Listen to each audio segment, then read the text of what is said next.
Boa noite, Adriana, boa noite, Carla. Me digam se estão me ouvindo bem. Deu algum atraso aqui para conectar, mas acho que está tudo bem. Não, tá tranquilo. Ok, então vamos apresentar o propósito da nossa live.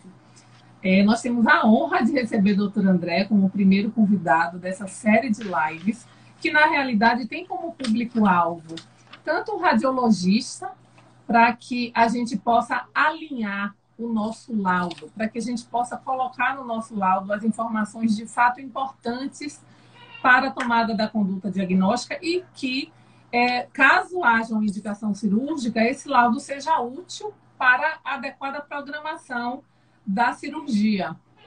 Então, nós vamos estar iniciando essa série de lives, conversando com o doutor André Brito, porque acreditamos que é importante justamente esse entendimento entre radiologista e cirurgião vascular, e para os cirurgiões vasculares, os residentes de cirurgia vascular que entrarem na live, para eles saberem o que é que eles podem esperar da angiotomografia para que eles possam tomar conduta e programar a cirurgia. E para quem não conhece, o Dr. André Brito, ele é cirurgião vascular, doutor pela Faculdade de Medicina da USP, coordenador do programa de residência médica de cirurgia endovascular do Hospital Ana Nery, preceptor do Hospital das Clínicas, daqui da UFBA, né, da Universidade Federal da Bahia, cirurgião membro da Clínica IVA e diretor de moléstias arteriais da SBA-CV da Regional Bahia. Foi muita coisa para declarar, não tive que olhar. Que vasto currículo, viu? É uma honra para Obrigado, obrigado pelo convite. Eu acho que essa ação aí, essa que vocês estão promovendo é uma coisa assim, fundamental. Conheço o seu trabalho há bastante tempo, Adriana. Carla, conheço mais a fama do que pessoalmente, mas sei também do trabalho de vocês duas. Eu acho que isso aqui é uma coisa extremamente importante, que foge um pouquinho da prática clínica diária, foge dos livros, mas é talvez até mais fundamental, assim, uniformizar a linguagem, uniformizar o pensamento, fazer a gente falar a mesma língua e parar de perder tempo escrevendo coisas ou discutindo coisas que não fazem muito sentido e tentar a gente dizer o que vocês estão interessados e vocês dizerem o que a gente está interessado. Eu acho que esse é o caminho e é um ótimo canal para fazer isso. Obrigado pelo convite. Muito honrado. Exatamente. E assim, eu conheço o André do ambiente acadêmico, das reuniões científicas, dos congressos, onde a gente costuma discutir todos esses temas. E eu acho que a pandemia nos trouxe essa possibilidade de também poder discutir fora do ambiente acadêmico e poder abrir o leque para um outro público que talvez não esteja mais no ambiente acadêmico. Enfim, eu acho isso uma coisa bem interessante. Isso. Então, vou começar, gente, com as perguntas. Vocês podem utilizar aí os comentários para perguntar alguma coisa, tirar alguma dúvida, colocar alguma coisa que ache importante. Então, hoje, nós vamos estar discutindo, depois eu vou até querer fixar, Carlinha, a gente não colocou o título, mas depois eu vejo como que a gente faz isso, enquanto o doutor André está falando. Então, hoje nós vamos estar discutindo o que é que eu preciso, como radiologista, colocar no meu laudo diante de um paciente com aneurisma da aorta. Então, a gente vai começar falando do tipo mais comum de aneurisma, que é o aneurisma da aorta abdominal. Então, em relação, André, ao aneurisma da aorta abdominal, por que é importante eu colocar no meu laudo se esse aneurisma tem morfologia fusiforme ou morfologia sacular? Essas perguntas são interessantes, né, Adriano? Porque eu acho que a gente já discutiu isso algumas vezes e a gente continua aprendendo mais com isso. Em 2019, no fim de 2019, foram publicados dois guidelines super importantes para a cirurgia vascular, que aí entra uma parte de imagem também, mas é um guideline europeu e um norte-americano que ditam as bases da cirurgia vascular. Esses guidelines eles têm uma duração em média de 5 anos até serem renovados, e eles falam muita coisa, inclusive sobre isso, sobre imagem, sobre os tipos de aneurisma. Quando a gente fala dos diâmetros de aneurisma que a gente conhece, quando a gente fala do risco de rotura, quando a gente fala da taxa de crescimento, a gente está sempre falando dos aneurismas fusiformes. Fusiformes. Então, a gente tem muita segurança em acompanhar um aneurisma fusiforme, simétrico, em dizer como é a forma de evolução desse aneurisma. A gente tem muita segurança, histórico, trabalho científico baseado nisso. Mas tudo que a gente sabe é justamente desse tipo de aneurisma. O saccular, a gente sabe muito pouca coisa sobre ele. Então, o cirurgião, ele acaba sendo muito mais agressivo com os aneurismas saculares. A gente vai falar um pouquinho de diâmetro e de indicações no homem, na mulher, suas diferenças, mas esses números, mais uma vez, vão ser para os fusiformes. O aneurisma sacular, ele, só por sua morfologia sacular, que é bem assimétrica, ele por si só tem uma indicação de tratamento, porque a gente não sabe como ele vai evoluir, apesar do diâmetro dele, às vezes, ser menor. Então, merece uma atenção especial. Então, gente, é importante a gente falar que é aneurisma sacular ou fusiforme, porque se for fusiforme, a gente vai ter um ponto de corte, vai ter outros critérios que talvez não sejam apenas o diâmetro para tratamento, mas, segundo o doutor André falou, se for sacular só por ser sacular, já tem indicação de tratamento. Então, vejam como é importante a gente colocar essa pergunta, esse dado, essa informação no nosso laudo. Então, como já foi comentado, nós sabemos que o diâmetro máximo do aneurisma é uma informação fundamental no laudo e para a tomada da decisão em relação à terapêutica. Então, André, qual diâmetro o radiologista deve ter em mente que irá determinar uma conduta cirúrgica? Se quiser, pode falar sobre em relação ao sexo masculino, feminino. Vamos lá. E superfície corpórea também. A partir de agora que a gente está falando dos fusiformes, né? Eles são a maioria, na grande maioria das casuísticas, eles são mais de 90% realmente, são os mais comuns, e a gente está falando deles. O diâmetro vai ser, e você já falou isso aí, Carla, ele é um dado extremamente importante, porque ele vai determinar o que a gente vai pensar a partir de agora do caso. Se ele é um caso que vai para tratamento, se ele é um caso que você vai acompanhar. Então, existe um ponto de corte que, nesses guidelines que a gente comentou aí, ele está bem firme, determinado assim para o sexo masculino, maior do que 5,5 centímetros ou 55 milímetros. Esse é o ponto de corte para você indicar o tratamento nesse tipo de aneurisma abdominal. Nas mulheres, você é um pouco mais liberal. A rotura é mais comum em diâmetros menores nas mulheres. Então, nas mulheres, você está autorizado a tratar esses aneurismas, ou seja, você pode tratá-los a partir de 50 milímetros ou 5 centímetros. Então, esses são os principais pontos de corte. 5 centímetros na mulher, 5,5 nos homens. De um exame estático, né, Adriana? Sei que vocês devem ter isso, mas a gente está falando de um exame estático feito naquele momento. Alguns pacientes já acompanham com vocês, fazem tomografias periódicas, né? E esse é um outro ponto que vale a pena a gente conversar sobre taxa de crescimento, se esse aneurisma está aumentando ou não. Isso a gente provavelmente vai chegar nesse ponto aí, mas aneurismas que crescem numa taxa maior que 10 milímetros em 12 meses, em um ano, são aneurismas que merecem uma atenção especial. E ainda que não tenham chegado nos 5,5 centímetros, eles merecem tratamento por ter uma taxa muito acelerada. Ou meio centímetro em 6 meses. Certo. Também é uma taxa que merece uma atenção super especial e que indica o tratamento também. Exatamente. Faltou alguma coisa? Me corrijam aí se tiver faltado. E talvez, se o paciente estiver sentindo dor, e vocês, aí já é a parte do cirurgião vascular e não do radiologista, porque a gente não é dono do paciente e talvez a gente não possa ali no momento do exame caracterizar a dor. Mas se essa dor for caracterizada como uma dor que possa estar relacionada, mas de fato esses dois parâmetros são importantes. E assim, eu quero só pontuar aqui para o radiologista a importância de se comparar com os exames anteriores e no estudo comparativo falar dessa evolução da mensuração, do aumento do aneurisma e chamar essa atenção, porque é um critério importante, não é isso, André? Com certeza, é o que vai determinar para onde a gente vai caminhar.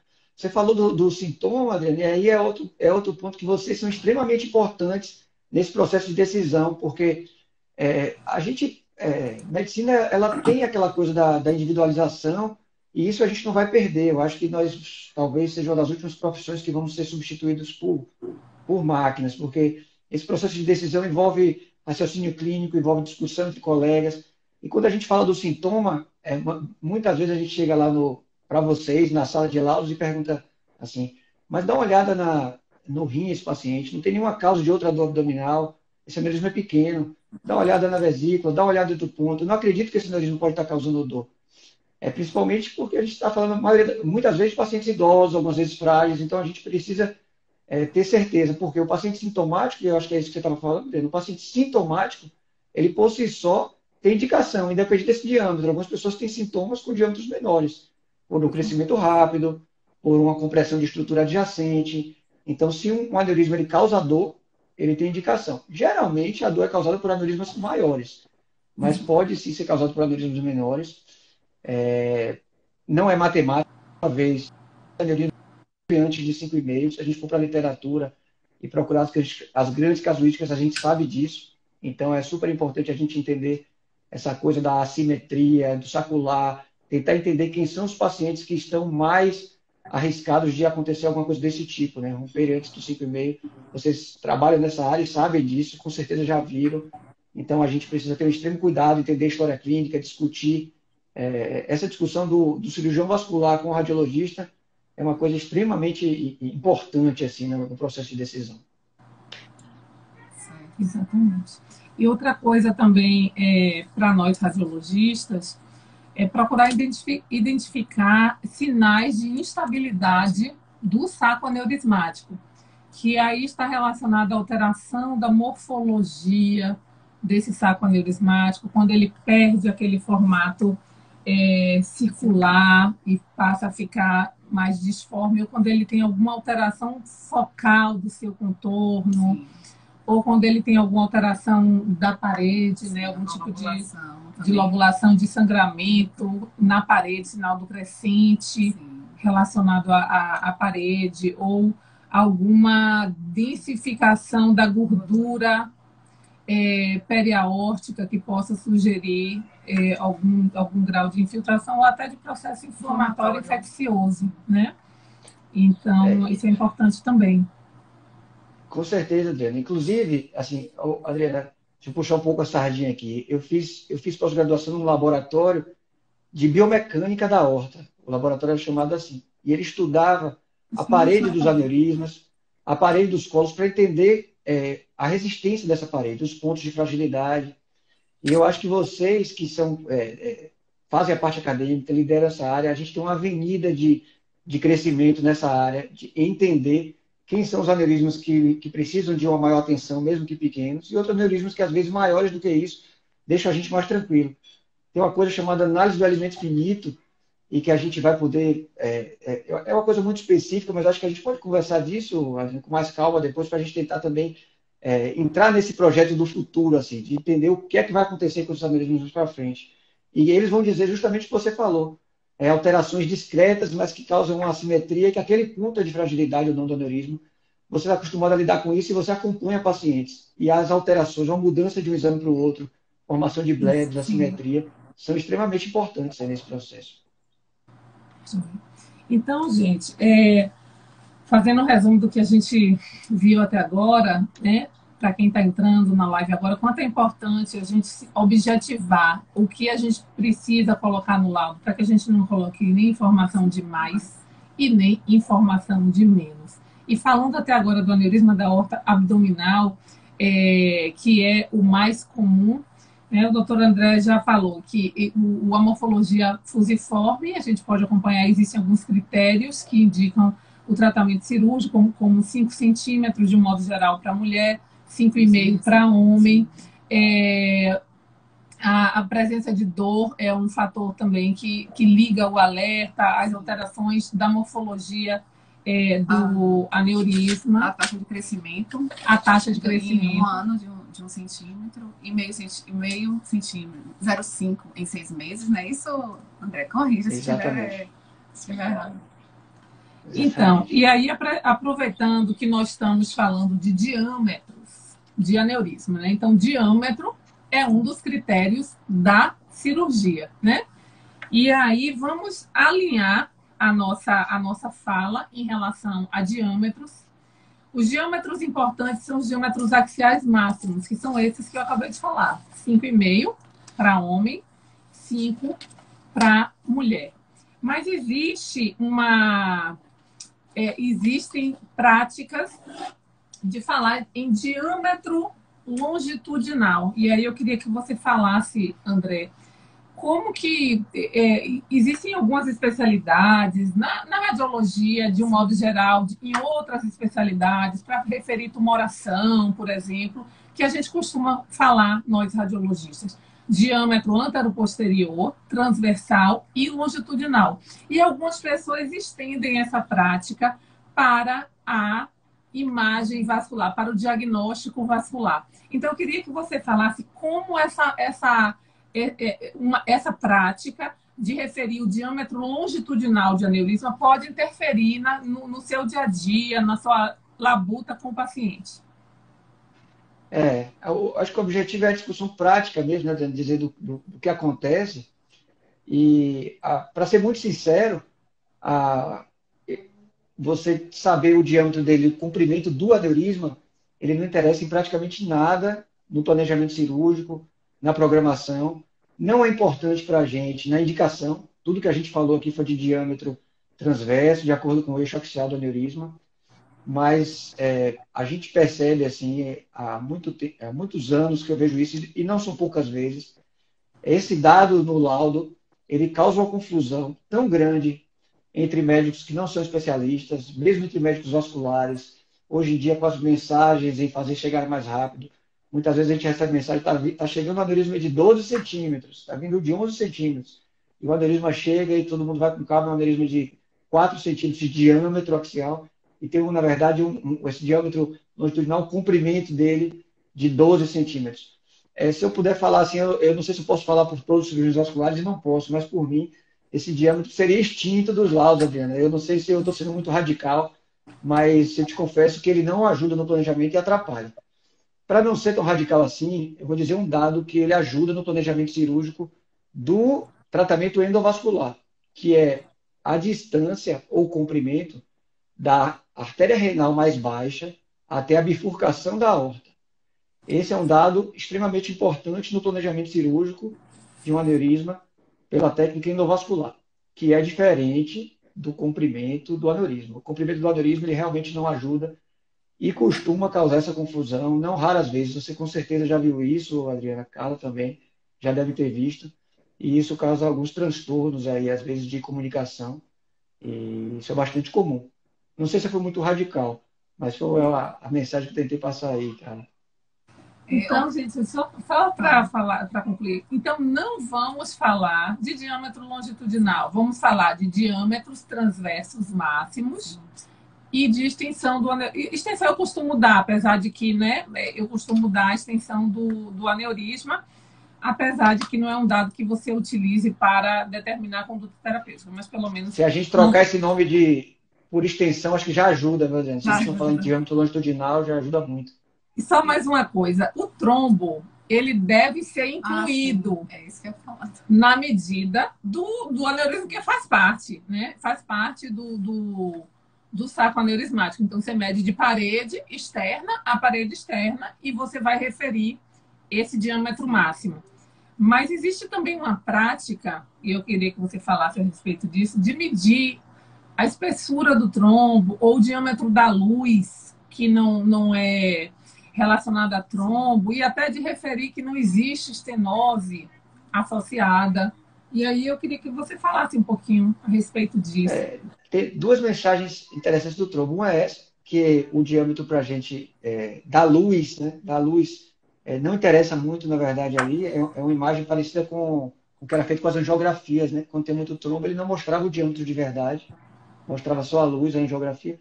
Mas isso não interessa. Tem muito estudo envolvendo o trombo e biomecânica dos aneurismos para entender se ele é um fator de proteção ou não, mas o que parece é que ele equilibra assim, a força da parede. Aneurismos com muito trombo tem paredes mais frágeis, mas o trombo equilibra. Pacientes sem trombo, aneurismos sem trombo tem parede mais espessa. A verdade é que não muda muito para a gente. O que interessa é o diâmetro total. Isso é importante. A outra mensagem, eu sei que nosso público é de radiologistas e talvez de vasculares, pessoal, mas a outra mensagem é que a palavra trombo às vezes assusta o clínico, assusta o médico generalista, pela preocupação da embolização, pela preocupação da anticoagulação, da palavra trombose. E isso é uma coisa extremamente comum nos aneurismas. A embolização distal não é um fenômeno comum, é um fenômeno extremamente raro. A maioria das vezes o aneurisma continua tendo um fluxo laminar, quando você tem bastante trombo e uma luz estreita, ele tem um fluxo laminar. Então, esse não é uma indicação de anticoagulação, não é uma indicação de remover trombo ou de embolectomia. Essa é uma mensagem que quem está acostumado a ver no dia a dia nem lembra, mas volta e meia a gente vê alguém que não está acostumado com essa área se perguntar sobre isso. Entendeu? Acho que vale a pena comentar isso também. Ok. Mais alguma coisa de diâmetro? Beleza. Então, assim, vamos passar agora para uma outra informação. O colo proximal. Como temos aqui alguns residentes, só lembrando, o colo proximal é a distância da emergência no caso daquilo que a gente está falando, da aorta de aneurismas infrarrenais, então, da distância da emergência da artéria renal mais caudal até o início do aneurisma, tá? Então, André, eu te pergunto, quais as informações que o radiologista deve fornecer em relação ao colo proximal? E quais são os parâmetros que podem dificultar ou até impossibilitar o tratamento endovascular desse aneurisma? A gente falou do diâmetro dele, se tem indicação ou não ali no sacrolar. E depois eu acho que essa sequência é interessante, e isso já foi dito por alguns assim, vasculares bem importantes no mundo. O ponto mais importante de um aneurisma que você está planejando o tratamento é justamente o colo proximal. Ele é disparado o que vai decidir se esse é um aneurisma complexo ou se ele é um aneurisma simples. Se ele é um aneurisma factível de fazer endo, se ele é um aneurisma que precisa de uma técnica mais complexa, de fenestras, de ramos, ou se é um aneurisma que vai precisar ser feito por técnica aberta. Então, a informação do colo, eu acho que é o ponto em que você precisa gastar um pouco mais de tempo para dizer para o cirurgião que vai ver o caso o que é que ele pode, o que é que ele não pode fazer. Um ponto principal, acho que é o comprimento do colo. O comprimento do colo é extremamente importante, vai dizer para a gente o grau de segurança que você vai ter no tratamento desse paciente. Isso vem mudando ao longo dos anos, os dispositivos vêm evoluindo muito. Algumas empresas caminham numa direção de tratar colos mais curtos, com mais segurança, algumas vezes com âncoras, com suturas endovasculares em colos mesmo curtos. A verdade é que hoje as endopróteses têm indicação de prateleira no menor comprimento de 10 milímetros, quando você pode tratar um colo por endovascular com uma prótese hoje de prateleira. Algumas próteses só estão autorizadas a ser usadas em 15 milímetros e outras em 20, mas nós podemos tratar em 10. Menor do que isso, você vai precisar usar alguma técnica acessória para tratar esse aneurisma. Ou tratar esse aneurisma usando a aorta acima das artérias renais, que aí vai ser o chamado aneurisma justo-renal, para-renal. Então, você vai precisar usar uma técnica endovascular ou aberta que envolva as artérias renais e viscerais. E a outra coisa importante sobre o colo é em relação ao diâmetro. Algumas vezes a gente está falando de colos e vem lá um colo do aneurisma com diâmetro de 35. Nós não estamos mais falando em colo, né? Nós estamos falando de uma área aneurismática, uma área doente. Para dar um dado assim da prática, Adriana, você que é especialista e tem um vascular em casa, a prótese maior de diâmetro que a gente tem para um aneurisma abdominal no mercado, ela tem 36 milímetros. A gente precisa dar 10 ou 20% de oversizing para tratar um aneurisma, ou seja, maior que o colo, 10 a 20%. Então, no máximo, 30 a 32 milímetros você consegue tratar por técnica endovascular. Maior do que isso, você precisa procurar áreas mais sadias acima. Então, isso é extremamente importante. Eu vou dar uma informação a mais, Adriano. Eu falei que eu trabalhei com o colo dos aneurismas, e o colo ele pode ter algumas características do tipo, você tem um colo estreito logo abaixo das renais, e você passa um pouco mais, esse colo vai se tornando mais dilatado, chamado colo cônico. Colo cônico. Sim. Isso é importante a gente saber. Quando o corte imediatamente em que ele tem mais de 15% do seu diâmetro abaixo das artérias renais, você já não chama mais de colo. ele ficou uma mudança muito grande de diâmetro do colo, então você não aproveita mais aquilo para tratamento. Então, às vezes, no colo crônico é importante entender isso também, é uma dificuldade no tratamento. Outras características do colo que são extremamente importantes para a gente é o quanto esse colo tem de trombo na sua parede e de cálcio. Quando a gente tem trombo circunferencial na parede do colo, mais do que 50%, ou calcificações grosseiras mais do que 50%, isso é um problema tanto para a técnica aberta quanto para a técnica endovascular. Mais uma vez, provavelmente a gente vai precisar usar alguns recursos mais complexos para tratar. Então, essas informações de comprimento, diâmetro, características da parede do colo, de trombo, calcificação, elas são assim, extremamente importantes para planejar o tratamento. Desculpa. Acho que é isso, Adriana. Não sei se você quer acrescentar alguma coisa em relação ao colo. E, André, e a angulação do colo em relação ao aneurisma?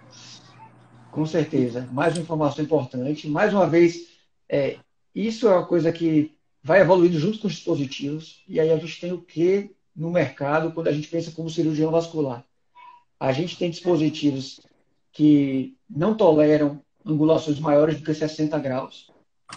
A gente tem dispositivos que toleram até 90 graus e dispositivos que estão nesse meio, eles toleram entre 60 e 90 graus.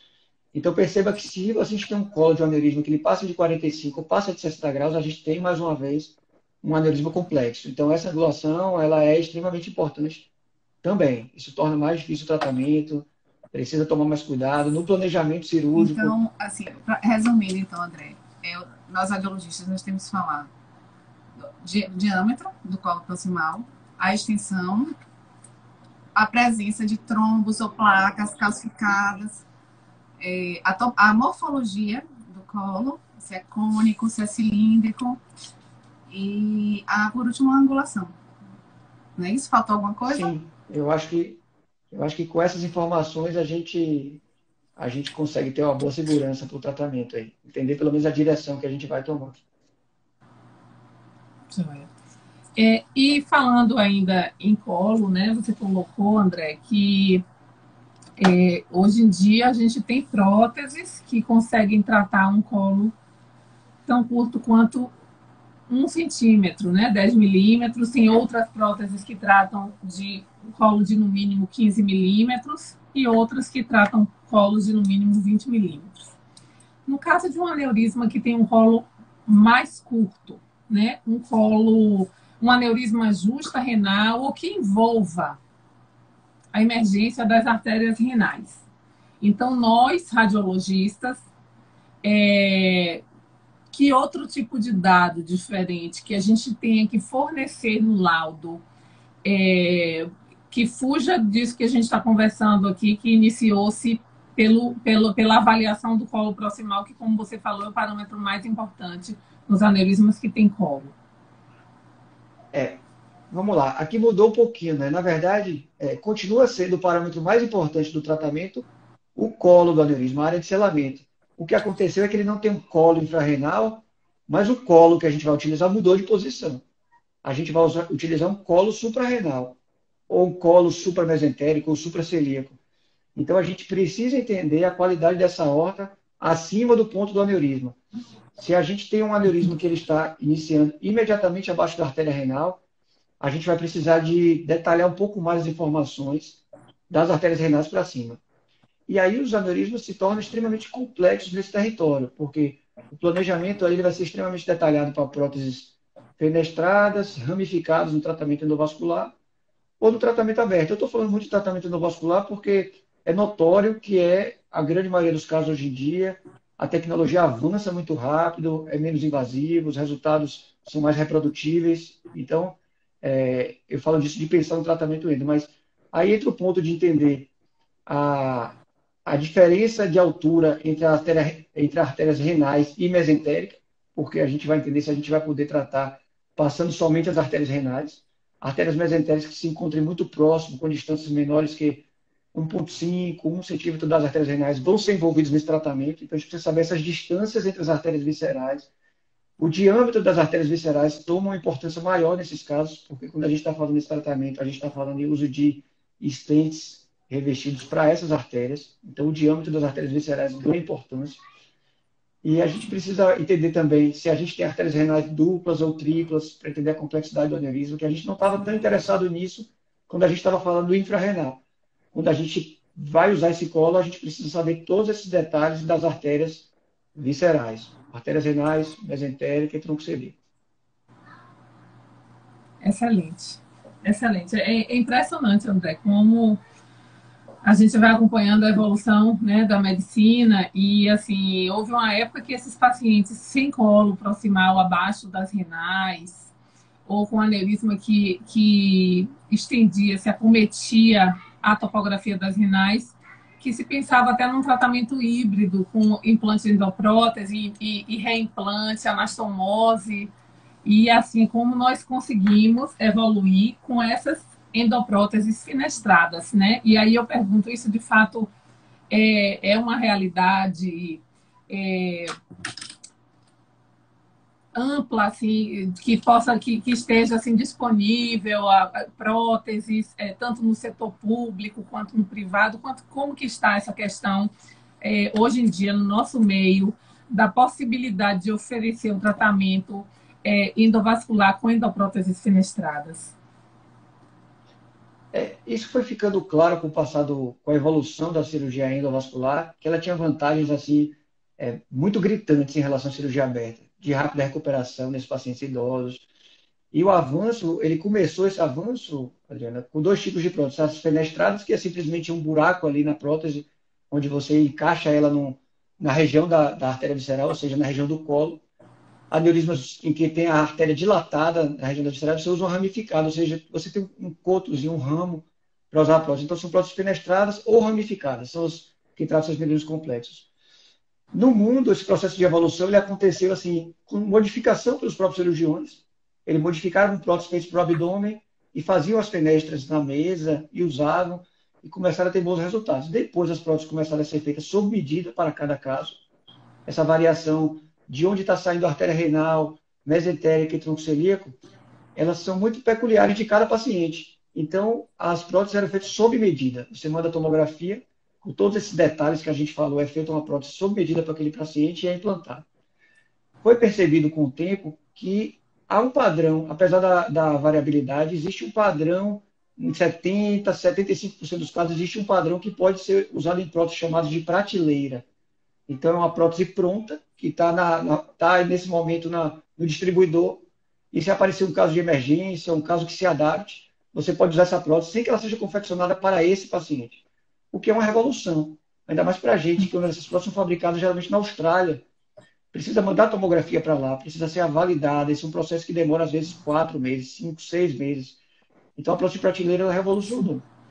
Hoje, na Bahia, nós conseguimos fazer tratamentos com próteses fenestradas, sob medida, com próteses de prateleira. E eu iria até mais longe, Adriano, você que acompanha a gente e que sabe o trabalho que a gente faz no SUS também. No SUS, a gente evoluiu parecido com o que tem evoluído com essa evolução que aconteceu nos outros países. Então, as próteses modificadas pelo cirurgião fizeram parte desse avanço. E a gente consegue, com o apoio de algumas empresas interessadas na parte acadêmica, também essas próteses sob medida ou de prateleira. Então, a gente tem avançado nisso também no SUS. Mas, sem dúvida, a Bahia hoje ela não fica nada a perder outros locais do Brasil em relação a esse tipo de avanço, não, Adriana e Carla. E a gente vai provavelmente discutir muito mais casos complexos com vocês e vão chegar cada vez mais esse tipo de problema para a gente tentar solucionar. Interessante. Essa questão de confeccionar a prótese no exterior, a gente acompanha muito, né, Carla? Inclusive nos aneurismas tóraco-abdominais, que a gente refere, né, os achados e o diâmetro máximo do aneurisma, mas que a gente fornece o CD com as imagens dos cortes finos e aí essa prótese vai ser feita sob medida. Mas, assim, é fantástico essa questão da prótese prateleira e, assim, a possibilidade de tratar os pacientes com aneurismas complexos, né, no serviço público e casos de urgência, realmente tem feito a diferença. Isso só é possível, pessoal, só é possível. A cirurgia vascular deve, assim, muito, mas muito mesmo, da sua evolução, da sua capacidade de tratamento endovascular, à evolução conjunta com a radiologia. Sem os avanços que as tomografias tiveram, o detalhamento das imagens, os cortes finos, nada disso seria possível. Então, assim, eu acho que é mais um motivo da gente estar tendo essa conversa aqui e entender a simbiose das duas especialidades, Adriana e Carla. Eu acho que isso evoluiu junto. E assim, tão importante que é a gente estar conversando e o radiologista se entender com o cirurgião vascular, procurar entender o porquê que ele está colocando essas medidas no laudo. Sim. E o cirurgião vascular também procurar entender do método, procurar fazer as reconstruções que você faz assim de forma brilhante. Eu vou até tentar compartilhar aquele vídeo que você me mandou do paciente que foi tratado no final da live. Então, assim, é realmente muito importante e esse tema angiotomografia, ele precisa ser compartilhado, né? Por ambas as especialidades. Isso. Com certeza. Nós falamos bastante do colo proximal. E agora, eu queria saber um pouquinho, André, se é importante, se é importante o colo distal, como é importante o colo proximal, para quem não sabe, o colo distal é a distância do final do aneurisma para a bifurcação das ilíacas, tá? E essa informação também de extensão às artérias ilíacas também, que muitas vezes o aneurisma infrarrenal ele se inicia no segmento infra e aí se estende pelas ilíacas também. Você pode falar um pouquinho para a gente? Claro. A técnica endovascular que a gente falou tanto aqui, ela foi desenvolvida por um argentino em 1991, chamado Parodi. E a seleção dos casos dele para fazer aquele tratamento eram de casos que tivessem um colo distal longo, porque ele usava uma prótese reta, ele precisava ter um colo proximal e ter um colo distal. E essa foi a seleção que ele fez, era um cara totalmente à frente do seu tempo, ele que conseguiu introduzir o tratamento endovascular dos aneurismas. Mas o que foi percebido ao longo do tempo é que para a técnica endovascular, esse tipo de tratamento ele foi praticamente abandonado. Não existe praticamente nenhum aneurisma fusiforme da aorta abdominal sendo tratado com apoio na aorta distal, ou seja, no colo distal. Esses aneurismas são tratados com apoio nas artérias ilíacas. Então, comprimento desse colo ele não é tão importante, mas um ponto é importante, Carla, nesse sentido. Quando a gente tem uma bifurcação da aorta, o colo distal muito estreito, isso pode ser um problema realmente grande para o tratamento dos aneurismos, porque eles são tratados com próteses bifurcadas, ou seja, um ramo para cada perna. Se você não tem espaço para ter um ramo para cada perna, você pode ter um problema de kink ou de oclusão de um dos ramos. Isso pode ser um problema. Precisa ter um planejamento adequado para selecionar a prótese adequada. Em alguns casos, até é muito raro hoje em dia fazer isso com o avanço dos materiais, mas fazer uma prótese monolíaca que vai somente para um dos lados por causa desse estreitamento da bifurcação. Mas o diâmetro da bifurcação, sim, ele é importante. Mas como apoio para a prótese, no tratamento vascular, isso não é mais tão importante, não. Ok. Então, gente, só resumindo o que a gente viu até agora, no caso de aneurisma da aorta infrarrenal, em relação à extensão, a extensão do colo proximal é de extrema importância, como André falou, as informações, de um modo geral, a respeito do colo proximal são muito importantes e o colo distal não mais em relação à extensão. O que é importante é o diâmetro da aorta imediatamente acima da bifurcação, justamente para ele ver se vai ser possível passar os componentes da endoprótese. Em relação à extensão, também é importante, além da extensão do colo proximal, a distância entre a artéria renal mais baixa e a bifurcação aórtica e algumas informações a respeito das artérias ilíacas e femorais, que eu queria que André falasse agora para a gente, né?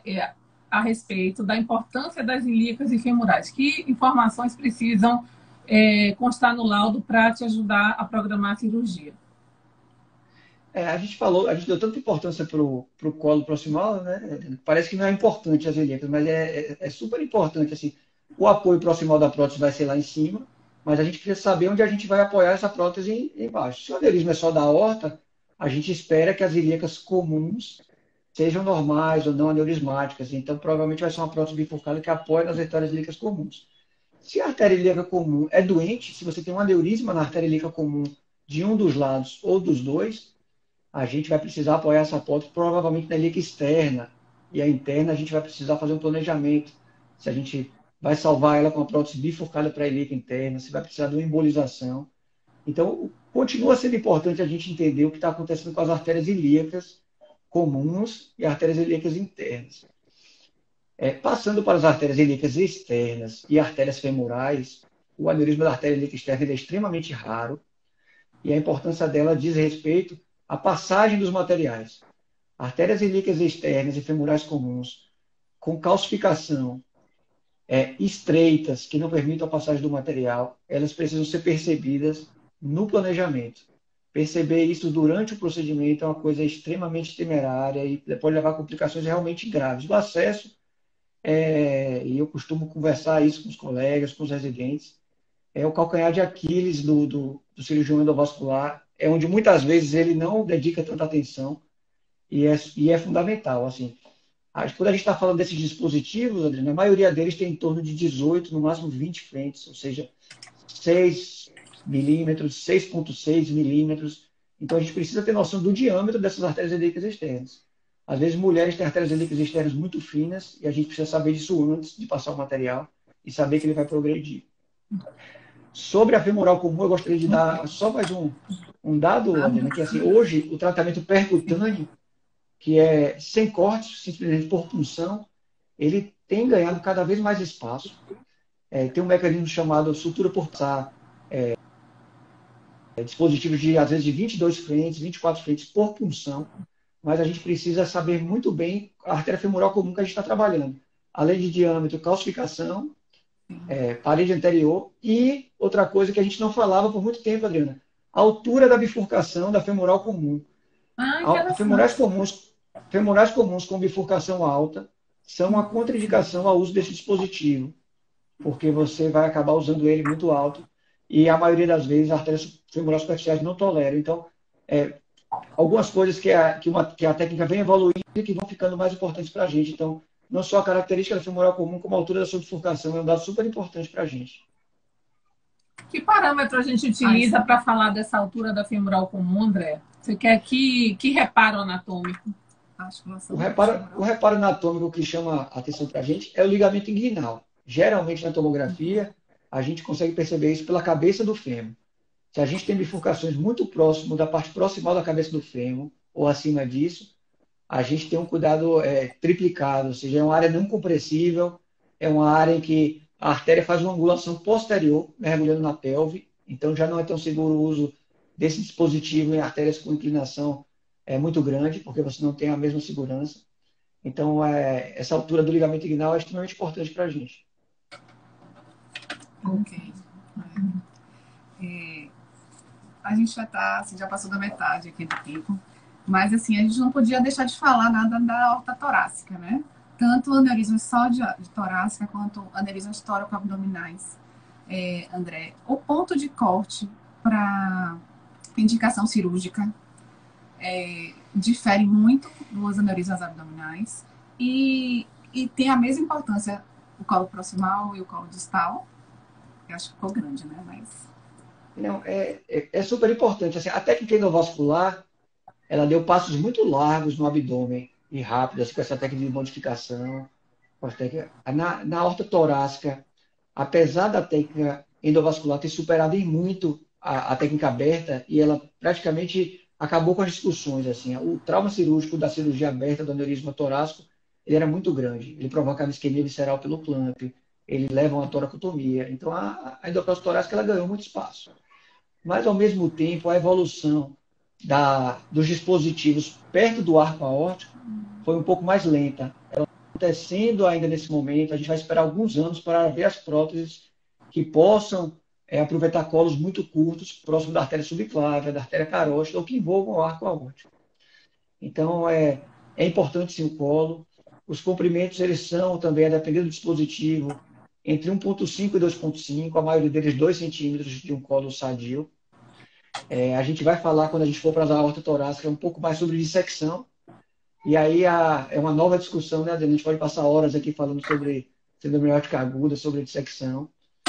O diâmetro, ele já foi um pouco mais divergente. Nos últimos guidelines, mesmo do arco aórtico, o diâmetro de 5,5, ele tem sido adotado também para a aorta torácica e para o arco aórtico. Se a gente pegar alguns artigos um pouco mais antigos, eles falavam em 6 centímetros, mas a gente está também com o diâmetro de 5,5, é o que está sendo padronizado nos guidelines internacionais, é o diâmetro de 5,5, mesmo para patologias do arco da aorta. É uma coisa que tem sido cada vez mais uniforme. Espero que a gente avance. É um campo que a gente tem conseguido avançar aqui na Bahia também, de forma assim, a passos muito importantes, essa região do arco da aorta, em colos curtos, porque a gente trabalha em serviços que tem cirurgia cardíaca e a gente é requisitado para isso. Então, o entendimento disso para a gente, e que vocês estão perguntando, também é extremamente importante. Interessante.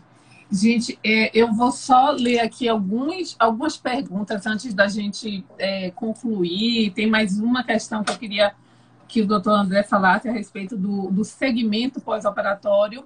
Mas o pessoal do conteúdo vascular perguntou aqui, André, aneurisma roto dá para tratar por endo? E quais são os critérios necessários para o tratamento? Vamos lá. O aneurisma roto, ele não só pode tratar por endo, como a técnica endovascular foi o que causou, a única medida isolada que causou um real impacto na sobrevida desses pacientes. O aneurisma roto, até o surgimento dessa técnica que a gente falou de parótese na década de 90, os anos 2000, que essa técnica evoluiu, a mortalidade dele em todas as séries históricas foi em torno de 50%. Intra-hospitalar. Imagine que é uma mortalidade muito alta dos que chegam vivos ao hospital. Hoje, com a técnica endovascular, a gente tem séries de casos com mortalidade, a maioria deles em torno de 20%, 25%. É uma mortalidade alta, porque é uma patologia muito grave, mas a técnica endovascular causou uma revolução nisso.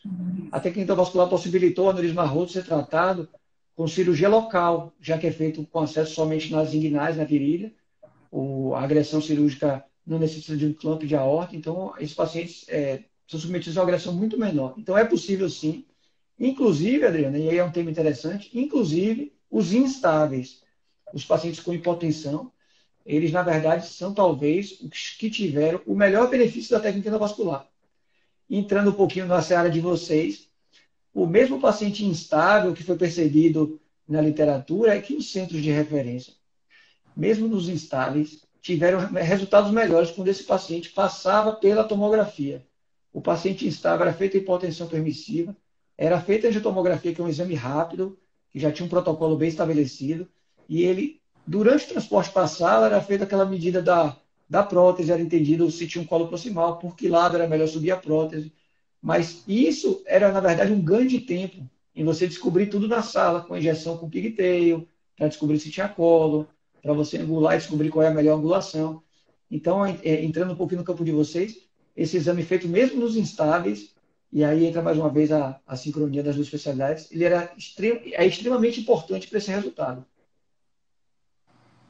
Interessante. Gente, a gente está quase estourando o tempo, assim, eu agradeço muito a André a disponibilidade, porque assim, a gente passaria 2 horas aqui ou mais falando, mas vamos criar outras oportunidades. Só para fechar a última pergunta que eu tenho, tem algumas outras perguntas aqui no chat, mas a gente vai responder ao longo do dia, porque a live vai cair.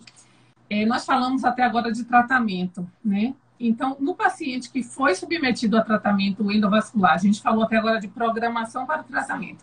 Mas em relação ao segmento desse paciente que colocou uma endoprótese aórtica, quais são as informações mais importantes que a angiotomografia vai fornecer para o cirurgião vascular e que, de fato, vai impactar, vai determinar a conduta?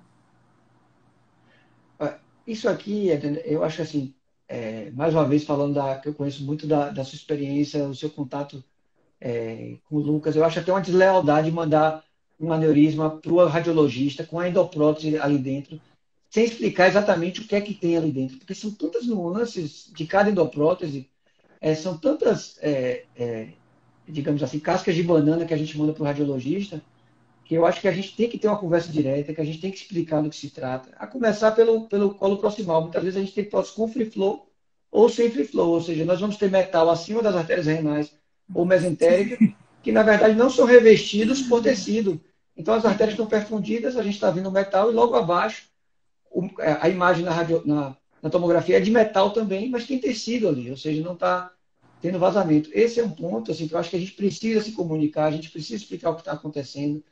Os tipos de próteses, tem próteses que são suturadas em todo o seu corpo da prótese, ela é suturada no tecido. Outras, elas são soltas e a prótese afasta do metal e aquilo ali simula o endolique, e não é, já falando a palavra endolique aqui, né?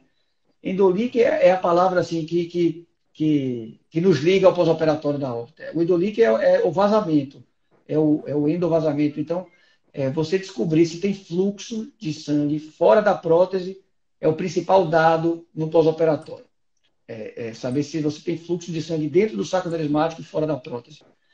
E aí a gente pode entrar, mais uma vez, eu acho que a gente vai precisar de uma sessão só para falar de endolique, mas entender o que é o endolique tipo 1, o que é o endolique tipo 2, que às vezes não assusta tanto, e é o vazamento por um ramo de uma mesentérica inferior, de uma lombar que enche o saco anerismático, mas não preocupa por geralmente não causar tanta pressão.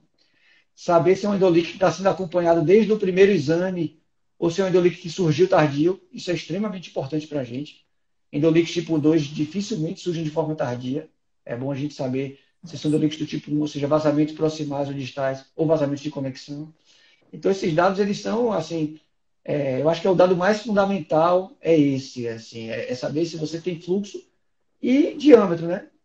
Quando você não tem fluxo e você tem aumento de diâmetro, é bom ter o olho aberto e, de repente, conversar com o seu radiologista se precisa fazer uma fase mais tardia, se você precisa entender o que está acontecendo. Não é esperado que o aneurisma sem vazamento aumente de diâmetro. A gente não falou de tempo, Adriana, de realização das tomografias, mas isso tem mudado muito, tem evoluído muito aos poucos.